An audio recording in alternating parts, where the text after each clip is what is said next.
You hear the term free healthcare all the time, right? It sounds pretty straightforward. But what if I told you the real cost of getting sick isn't on a hospital bill at all? What if it's hidden in plain sight? Well, let's dive into a fascinating real-world paradox that shows exactly how. So, here's the puzzle we're going to solve today.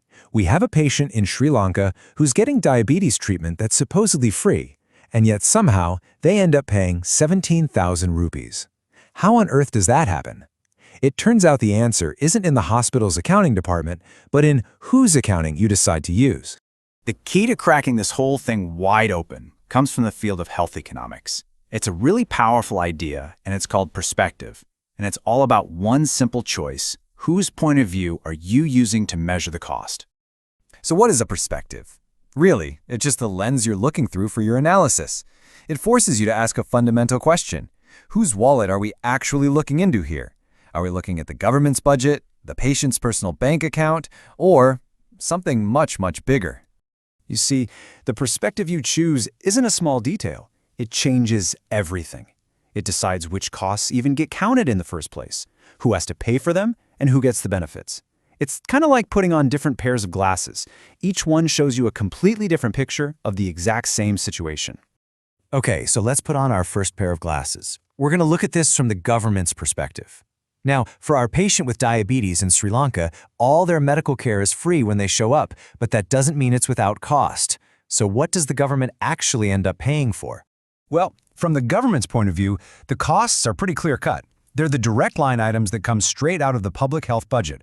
We're talking about the money to buy the drugs, the funds to keep the hospital's lights on, and of course, the salaries for all the doctors and nurses.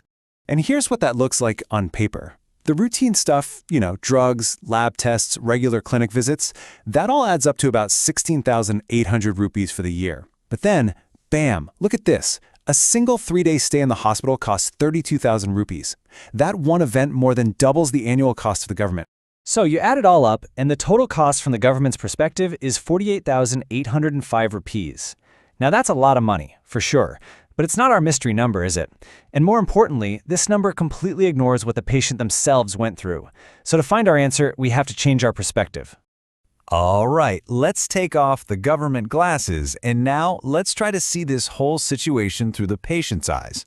The medical bills say zero, but does that really mean the experience was cost-free? Oh, not at all. You see, from the patient's perspective, we have to account for every single real cost they have to deal with.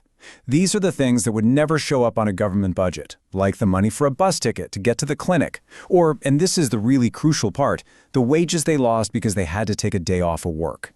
And right here, this is the solution to our mystery. Check it out. The direct medical cost is zero, exactly as promised. But then you have the non-medical costs, things like transportation and food. That adds up to 3,000 rupees. And then here's the big one, the indirect cost. This patient is a self-employed mason. He loses 14,000 rupees in wages from all those missed clinic visits and that hospital stay. And there you have it, 17,000 rupees. That is the patient's very real out-of-pocket economic burden. So, puzzle solved, right? We found the number. Well, yes, but to truly understand the full picture, the total impact of this one person's illness, we need to zoom out one more time. So far, we've looked at the cost to the government and the cost to the patient as two totally separate things. But what happens when we put them together? What's the actual total cost to everyone involved? This brings us to the societal perspective. Think of it as the ultimate bird's eye view. It adds up every single cost, no matter whose pocket it came out of. This is what shows us the true, total economic drain that an illness puts on society as a whole. Okay, so let's build this true societal cost, piece by piece. We start with the number we already have, the 48,805 rupees that the government is paying for all the direct medical services.